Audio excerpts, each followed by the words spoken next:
Hello. We are actually going to make this one ridiculously quick because I am dog sitting and this is a very needy, clingy dog. So I managed to give him a treat to keep him distracted for a little bit, but I don't know how long that's going to last. So let's jump right in for the lesson that I have just been wanting to show you today.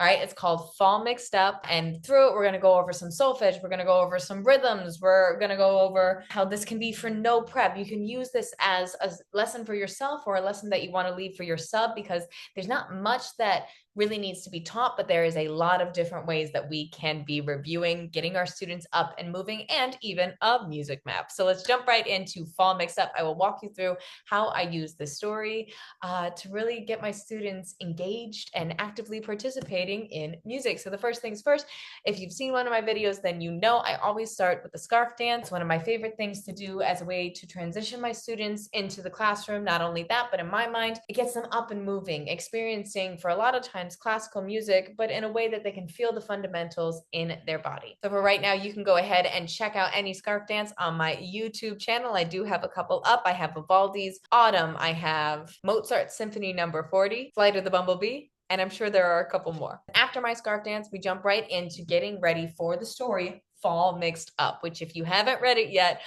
it is absolutely hysterical. And then we'll end with a movement break for Hop Old Squirrel, the great folktale. Right before we start our story, we need some pitches. We'll go over how Do lives on a special space, how Mi lives on the first line, how Sol lives on the second line, and how La lives on the second space. And then they're going to go ahead and put that into their bodies through some hand signs. This is also a great time where if you have a TV in your classroom you can connect to your laptop to, you have a smart board, you have a projector, whatever it is, this is a great way to this is a great way.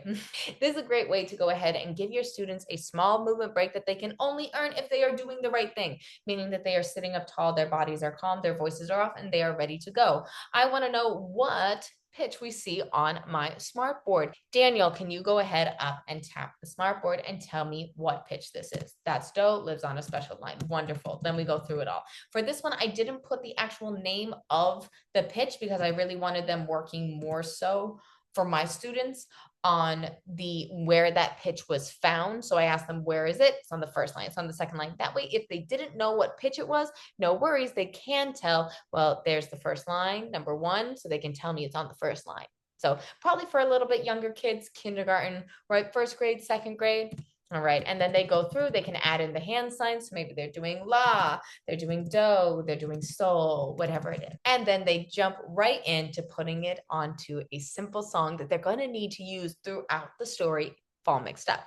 It goes me, again, great time to get your students coming up to the board. They're getting that visual, not only for solfege, but I also do a little bit of a visual for different rhythm lengths. At this point, I'm really not talking about whole notes. I'm not talking about half notes with my students, but I still want them to visualize the length of the rhythm. So this Mi being different than this Mi, being different than this La. Mi, so, mi. So it's eighth notes, quarter note, half note.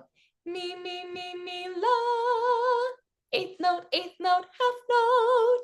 It's fall mixed up. Who can tell us what? Which again, they're going to be using throughout the story. And it's also a great time to ask them, fall is a wonderful time of year. What are some of your favorite things to do about fall? If you are downloading this lesson, then make sure you are out of present mode for this so that you can then be writing in whatever your students say. So if they say apple picking, right? If they say whatever it is, then you can be writing it down. Again, encourage your students to just be an active participant. They're not being lectured to, they're having to actively engage and think with you. Then we go ahead and get started because today in the story, we are going to read Everything Gets Mixed Up throughout the story. Watch for the mix-ups. Let's get started. Now, again, with wonderful books like this, we want to make sure that we're either using our budget to buy it, we are going to our local library, and that's where we're grabbing it. If you are in a pinch, then it is on YouTube. Every September, every October, fall fills my senses with scenes to remember. Apples turn orange, pumpkins turn red, leaves float up, into blue skies overhead. Already we're seeing what's going on. Things are a little different. So you read that page and you go to the next one. Bears gather nuts, geese hibernate, squirrels fly south in big figure 8. We go back because again, reading these stories is great, but making them musical is what's going to make them really, really wonderful. We get our students singing. Apples turn orange, pumpkins turns red. Sounds to me like it's fall mixed up. Who can tell us what? The pitches are all mixed up. Drag the pitches to set them right. Again, you'll need to make sure that you're out of present mode so that your students can then come up to the board. What I love is obviously being an elementary music teacher, I know what I don't want them to touch and I know what I do want them to touch. So they'd have to take me, move that, bring do on down, move la, find the sol. It's a little mixed up, but again, that's what we want. It's fall mixed up. From there, we jump back into the story. Scarecrows stand guard over candy corn sprouts. Milkweed pods open and monarchs fly out. Touchdowns are hit. Home runs are kicked.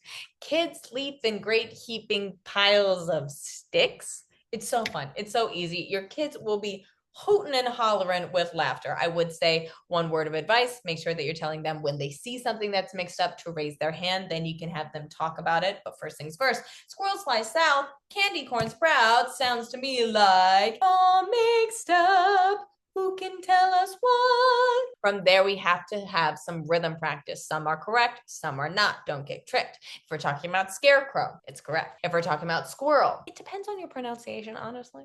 Squirrel, squirrel. Pick and choose. Again, I made it so that all of these are editable, so you can change it for yourself. I would say that's correct. Squirrel, but you can make an argument. So pick whichever one works for you. Corn. There's no way that any of us can have a disagreement on this. It's wrong. So then go ahead, see if your students notice that corn is not a TT, but it is a ta.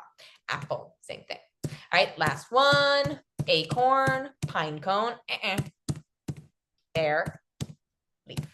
Adding these visuals to me is a great way to take some of the time where I need to lecture, where I need to see if my students are understanding the concepts that I'm trying to teach them.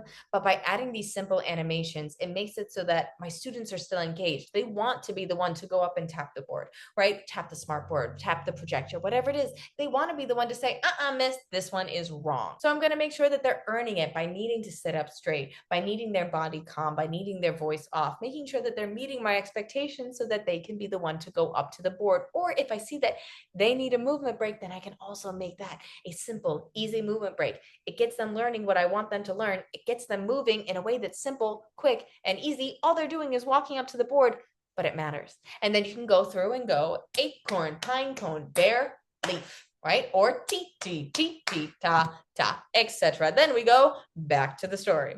You get what's going on here. We go through the story. Each time that we see something mixed up, we say it's fall mixed up. Who can tell us what? There was one animal though, because now at this point they have been sitting for a while. So it's time for a movement break. There's one animal from the story that we are going to talk about. He was flying south with a balloon tied to his back. Again, there is an animation here because, they'd just be staring at it. Can you remember what that animal was?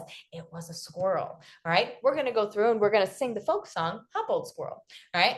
Hop old squirrel, idle-dum, idle-dum. I do have a recording down at the bottom just to make sure that everyone knows this song, which is so fun, so simple, and a great way to also get them practicing some steady beats. Again, this is kindergarten, maybe through second grade, but this is where you just want them feeling the beat, putting it into their body. So we first go through and you have them tap the beat. Hop old squirrel, idle-dum, idle-dum, hop old squirrel, idle-dum dee, hop old squirrel, idle-dum, hop old squirrel, idle-dum dee. And then, well, it says it. It's in the song. Get them up, get them jumping. Hop old squirrel. And then from there, careful, some of the words had changed. Fly, old squirrel. Have them fly. You will know your students. You will know if they can handle flying actually around the room, or if they can only handle flying in their own little bubble. Fly, old squirrel. Whatever it is. From there, run, old squirrel. Idle-dum, idle-dum. Have them run in place. Run, old squirrel. Idle-dum, idle-dum. So fun. So simple. And then you can ask your students, what should we do? And then they might say things like, stomp, old squirrel. Stomp, old squirrel, and then you can change it up. What else do we see? Spin, old squirrel, idle-dum, whatever it is. There are actually so many things. Stomping, spinning, tiptoeing, patting our shoulders, pat, old squirrel, right? Tapping our nose. What can you think of to add this in to, again, get your students moving, get them singing, get them feeling that steady beat so that then they're ready to go back to the story. Where we're almost at the end, wolves say meow, caramel pumpkins. I don't think that would taste squirrel. It's fall mixed up. Who can tell us what? By the end, you just took the song, Hop Old Squirrel. Let's do a quick and easy music map. All right, what I like to do is I like to put it up on the board. I grab my annotation, and that way I can show my students where we are at the time. So maybe I'll start with my pointer and go, hop old squirrel, I know them, hop old squirrel, idle dee. To me, this is also a great way to get my students feeling the difference between legato and staccato, because that part, hop old squirrel, idle dum, hop old squirrel, idle dee. Very easy way that you can say, oh, I'm going to sing in a little bit of a different way. Can you tell how I'm singing? Right? Hop old squirrel, idle dum, hop old squirrel, idle dee, fly old squirrel. I love this flying squirrel. I love him.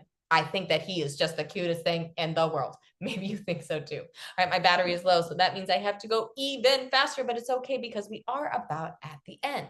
Because this song goes with, you can use this recording. There's a couple different recordings that are all good, always on YouTube, or you can just be using your voice, right? But you can put that song on.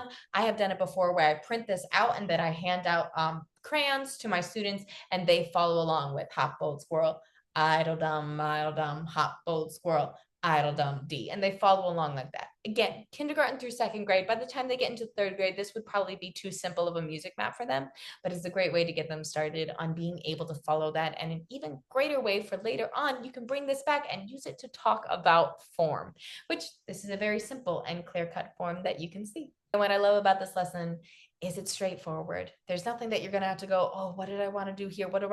It's all right in the slide for you. You can follow it chunk by chunk. And what you can do right now is write down all these ideas, make it your own, make your Google Slides, do all that, or you can grab this lesson along with my entire curriculum, all of my scarf dances, 20 plus hours of professional development, my movement breaks, my moving assessments. You can grab these all still for 2 free months as the end of our summer promotion is coming to an end, but you can still grab your 2 free months. And especially if you're someone who really wants to make movement matter in your classroom this year, I would suggest for anyone to grab our 5-week soaring challenge. That's something that you don't even have to sign up for. I will go ahead and link it below. What I will do is I will have you in 5 weeks bringing movement into every aspect of your classroom, into your routines, into how you get your students singing, into how you collect data and your assessments. Some of my favorite instruments to use and how I use movement to really get my students engaged and excited to learn, and how I build all of these lesson plans to make sure that movement matters, that my students are building their literacy skills and understand the fundamentals of music. So with that, that was a quick one, but I can tell that the dog is already done with his treat, so we're done too. Thank you so much for joining along with me, and we'll see you in the next one.